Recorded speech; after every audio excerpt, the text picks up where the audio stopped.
Rise and shine. I think we do need coffee. Oh, folders. Oh, yeah. So you got your sleep in. I was awake for the last 2 hours trying to nap. Woo! Hello everyone, it's Jeff and Arden here, your favorite outdoor wilderness explorers, bringing you another video from the land of the north, Alaska.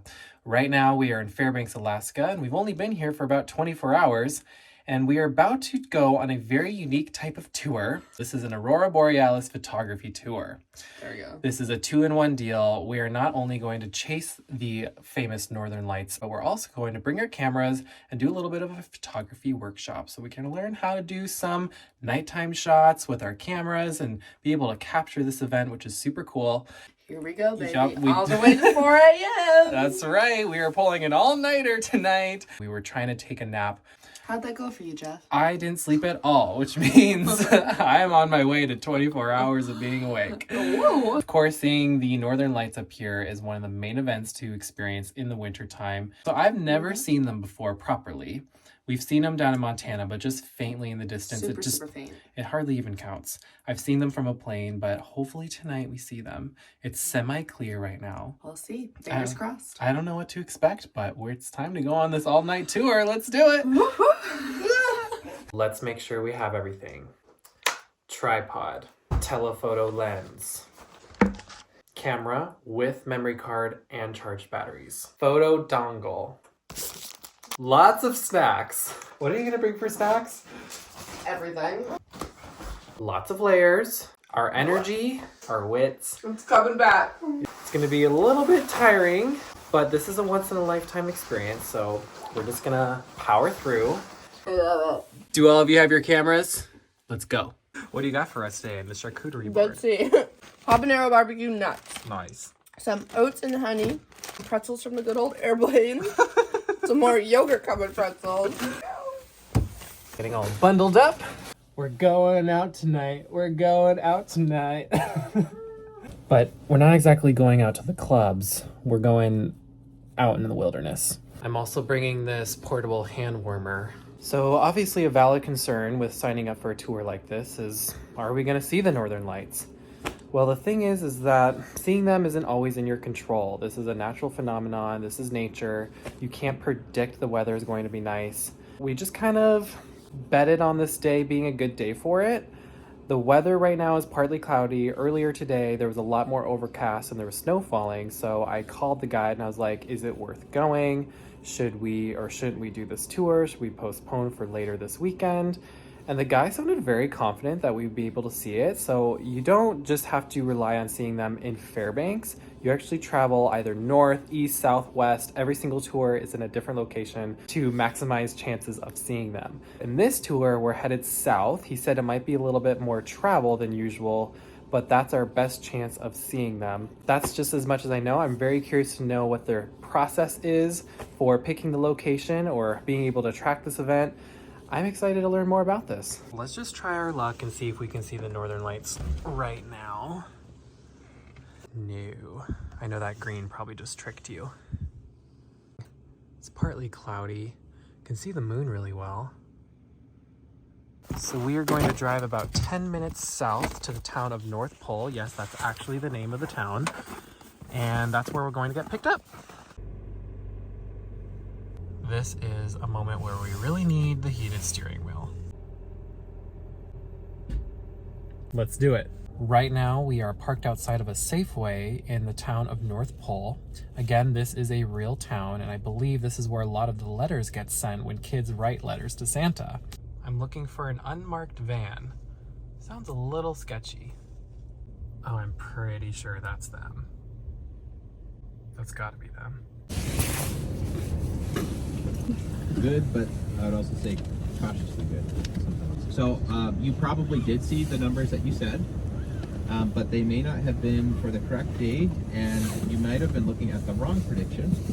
It's hard for me to say what error happened, but sort of as the storm was sort of starting, actually I think it was a storm that was actually before this last one that we just had. So I guess what I'm telling you is because the phone sensor is really tiny, like I looked it up one time, the standard iPhone sensor is 4% as big as a normal full frame sensor in a standard ISO's too high, one, the colors don't show up very well in your camera. It doesn't very accurately or completely show the colors, which is a problem for the Aurora, right? It has really cool colors in it. The Aurora can change brightness rapidly. It can get really bright and then really dim, but that wouldn't be very helpful. So here's what they've done, and the equal gravitational pull from the sun is at that point, it's called the L1 point, the Lagrange 1 point. We are almost 2 hours in. We've made a stop at a gas station to stretch our legs. We've learned a lot about the Aurora Borealis, like Information overload. yeah. Is it outside of your lexicon? Oh, 100%. It's up and over and out the window. This is really helping. Like the cold air is waking us up. I don't know what's going on. It feels like a fever dream, but I'm excited. Basically, the big takeaway is you just have no idea if you're gonna see them or not. No idea. It's like fishing. You're just gonna cast your rod and hopefully catch something big. There's so many variables: magnetism, electrons, solar flares, all of these things. Weather is just a small part of it. What do you... All right. You want to see stuff like that. Okay. This other stuff, the astrophysicists I've talked to, they say like don't pay too much attention to the density or the temperature. But the density can also show you, like notice it's doing the same pattern here at the same time. Yeah. So it's showing the same fluctuations that you want to see. And you do want to go at least a little ways out of delta, because otherwise you get those large clouds for report freely in your photos, and you don't usually want those in your photos. I'm like amazed this is picking up.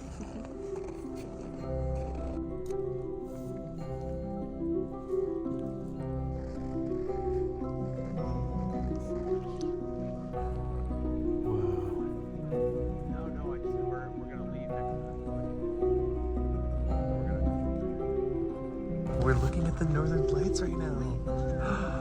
It's happening. Wow. Oh, is it? Can you see it on the screen?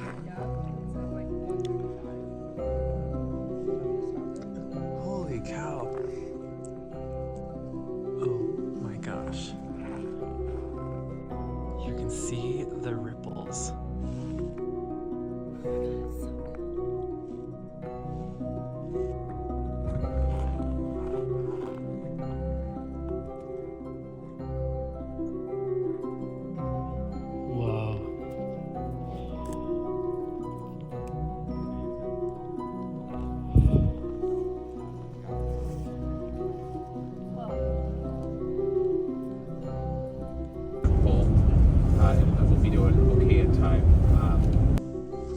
We've got a good burst coming in.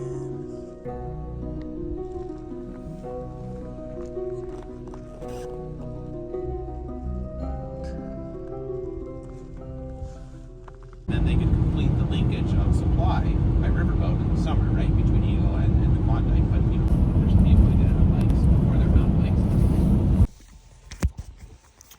Well, we're back from the tour. I'll talk about it more tomorrow. Good night.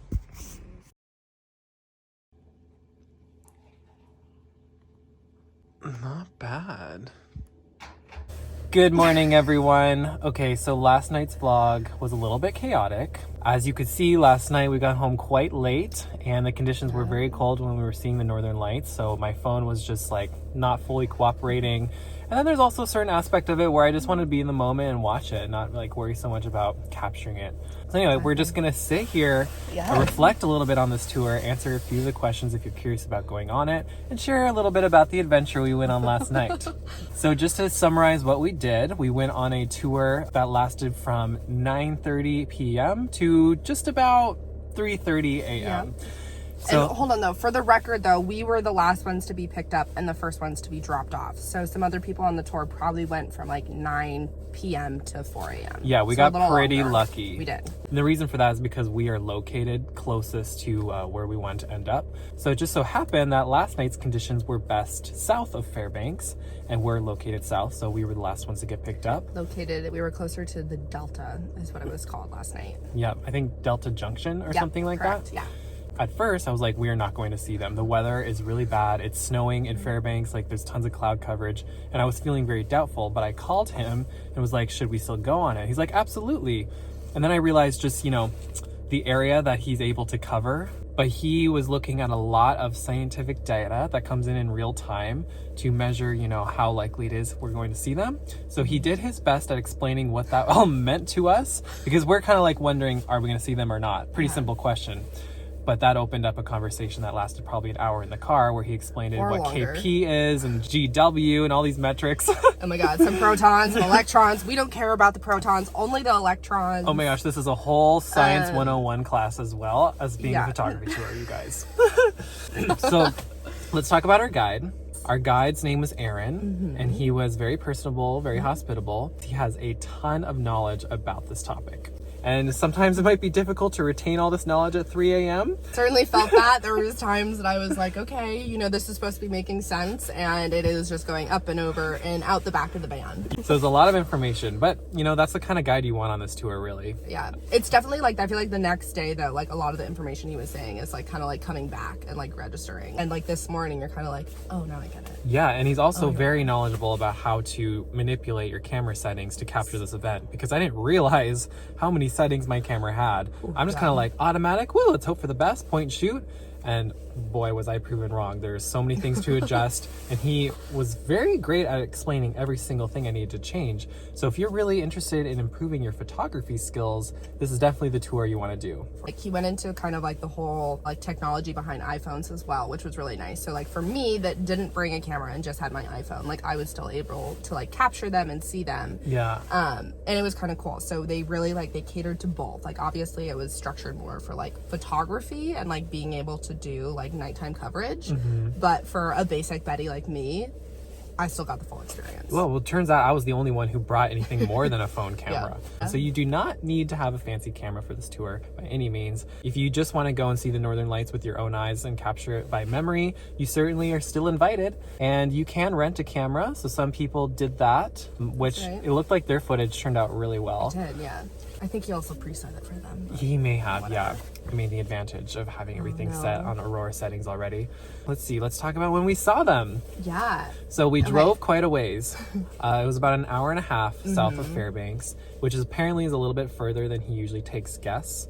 But we were willing to go because we're here to see the Northern Lights. Exactly. And we're like, okay, all-nighter, let's go. Let's do it.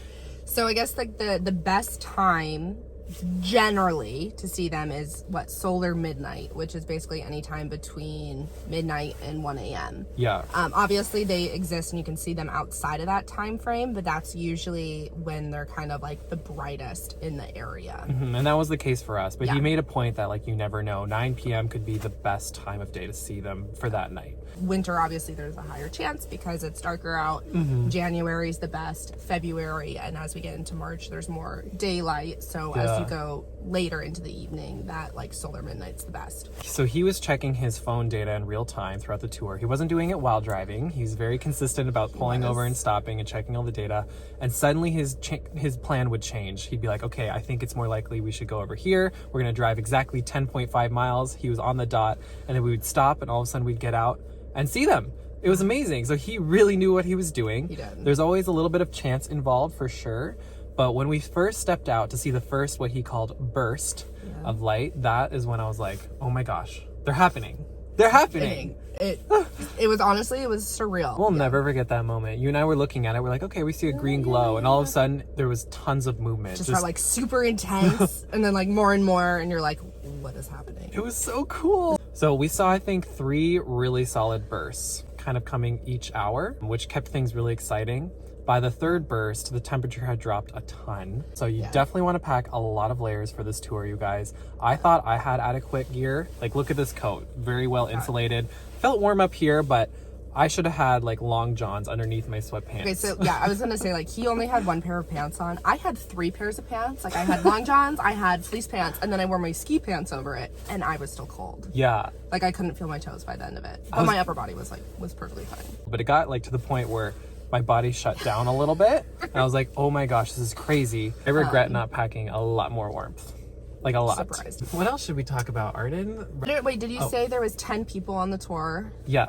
It was a fully booked tour. It was. And it was kind of funny. Like, some people were definitely more just, like, obviously for, like, viewing pleasure. And then there was a couple that had, like, been trying for, like, the last 3 nights to see them. Yeah. And last night was finally the night that they did. So it was kind of fun to see the reaction. They had been anticipating this for 3 nights. The weather was really bad earlier in the week with the so they had, snowstorm. I was gonna say, they had a huge like weather pattern that came in, and it's snowing right now, so like, we got super lucky last night, but there was kind of like a big snowstorm before that where they got like 10 plus inches. Our guide said that low temperatures is the best first indicator for how likely you are to see them, because if the temperature's low, that means there's not going to be a lot of cloud coverage. The clouds tend to insulate and create higher temperature. If you're from a winter climate, you'll know what I'm talking about. Yeah, when we drove out of town, we drove from like 15 degrees above zero to almost -10. And that's where we found ourselves in the best spot. Yeah. We also saw a moose on the side of the road, which was fun. Apparently that's normal, especially where we were driving. Okay, but the funny thing is that in the beginning he was like, "There's no moose here. there's not a lot of wildlife in Fairbanks." He downplays it. He downplays it, and then we get to this area, and he's like, "Oh yeah, this is like called the Flats, and it's basically like this huge like section of the river that's just like gravel beds and willow's moose food, and there's moose everywhere." And I almost hit one all the time. And you're like, "Wow, that was a big jump." Yeah. So we went from nothing to like, there's a really high possibility I'm gonna hit a moose on the road tonight, and you're like, great. Yeah, he definitely downplays it. But that's, I mean, why we were so excited. Yeah, it's fun. So you guys, we captured the Northern Lights. We saw them. That's exactly what we came to Fairbanks to do. So I'm super happy that it all worked out. It was a late night, but you know, you just kind of gear up and you go, and it's fun. And we had kind of a chaotic episode when we got back to our Airbnb. So we got back at like 4 a.m. almost. We were, yeah. So Couldn't find the key. Couldn't find the key. You know how it goes. I got like so many, like, okay, so hold on. I was responsible for the Airbnb key, and I like thought I put it in a pocket, but you have to remember I have like 5 layers on. And how many pockets? And like, okay, 1, 2, 3, 4, 5, 6, like, at least 8 plus pockets. Oh, don't, like, my pants had pockets too. So at least we're like up to like 11 to 12 pockets. Well, turns out it wasn't in any of my pockets, so I was freaking out. Also, this whole time I had to pee so bad. Yeah, like painfully. Like, I could hear. like where you're just like sitting there and you're just like, okay, like deep breath in. Like, I can't think. Drive, Jeff, drive, And you but kind don't of kill us. You have 4 a.m. brain. Yeah, as well. you're a little delirious, a little rummy. And you're just like, oh lordy, help me. Yeah. Well, anyways, and then I'm like, okay, keys not in my layers. Like, maybe I just can't find it. It's in my backpack. And you guys remember, I'm like the snack queen. So I've got like water, beverages, granola bars, candy, you know, yogurt covered pretzels. Falling out of the pocket. Like, seriously. I was like, I don't want the yogurt covered pretzel. I want the I key. don't want those. I'm like, you need some energy shots right now. You want some vitamin C. You want some lozenges. Like, I've got everything. And I'm here pulling up, like getting so frustrated. I was like, I just want to get in the warm cabin. Jeff was also so cold last night, and the poor guy is just like shivering, couldn't warm up. Like, you know, the car's blasting at like 90 degrees. He's got his heated steering wheel on. It's like, I'm just now processing this. Like in the moment, it just kind of all went past me. you could just tell he just kind of would get like silent, and like kind of like his eyebrows kind of go down, and he's just like, Then you rubbed your eye and your contact fully came oh my out. gosh, that's right. And so the whole drive back, I'm like sitting there with like one eye, so like I don't get like dizzy. But you don't want it to like dry out and then tear. Yeah. And I only brought one set. And I'm like, Jeff, I have to pee, and we can't get in. And I'm like, I'm in ski bibs. Like, they have straps, so it's not just something you can just like it's unzip and constricting go. you too. You gotta like do like a little like side dance and unjiggle. So I was like, that's not gonna happen with a contact in my mouth. I'm freezing. I'm super tired, and I'm already gonna like pee my pants and can't think. I can't stop giggling. I know. So anyways, so then I'm like going through my bag, like water bottles, snacks, like medicine, And I'm whatever. here like, and Jeff is just like, are you effing kidding me right now? Like, what is, like, I'm gonna kill her. I'm gonna kill her in the morning, but I'm gonna like try to keep my cool right now. Like, but hey, we got in. we can still be friends after this. I forgive you. Thanks. You got a birthday pass. So anyways, fun fact, it was indeed in my backpack. It just got buried by, I don't know, snacks, who knows. But then Jeff remembered there was also the spare key in the lockbox. So yeah. So we got in, we got warm, and then that was the night. Yeah. Well, that was a fun little story time. it was. Sorry, I went on. No, they want it all. But, they want well, all the details. I gave it to you. You want more? So that was essentially the gist of the experience. A little bit about what it was like. It was definitely worth it. I don't think we would have found the Northern Lights last night without this guide. Definitely No. not. You could not see them within Fairbanks. So thankfully we had his guidance and expertise. He was Yeah. very informative. On this specific tour, because we're kind of like weather chasing and going to clear pockets, he said something of like, you have like a 90-ish% chance of seeing them regardless. And that doesn't mean like they're like Bursting. bursting and super clear. My point is, this tour had a higher percentage chance of seeing the Northern Lights because you're specifically weather chasing compared Yeah. to some other like stationary tours or just like going out and finding them yourself. Yeah, so that's why it's so long, because Yeah. you travel within it. But it was worth it in the end. So I'm so glad we sure. did it. We I saw know, the me Northern too. Lights. Hopefully that isn't the last time we see them on I this trip. know. You never know. We're going to keep our eyes Fingers peeled. crossed. I mean, I feel very fortunate, like born and raised Montana, we see some pretty magical things. I mean, Jeff is obviously on an adventure all the time and sees amazing Yeah. things, but it was surreal. There's nothing like the sky turning green. And and literally dancing.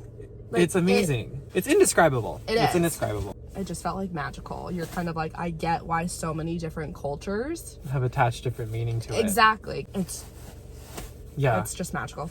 Well, thanks for joining me for that adventure. Of course. I'm sorry. I just went on. Oh I just no, got it's so excited. fun. I mean, it's fun to Yeah. think back. We really have been processing it all morning. So thanks so much for joining us for this tour. And if you want to join us for more adventures up here in Fairbanks, Alaska, subscribe for more, because this is just day 2. We've got lots more planned. Here we go. All right. Are you ready? You don't want to miss this.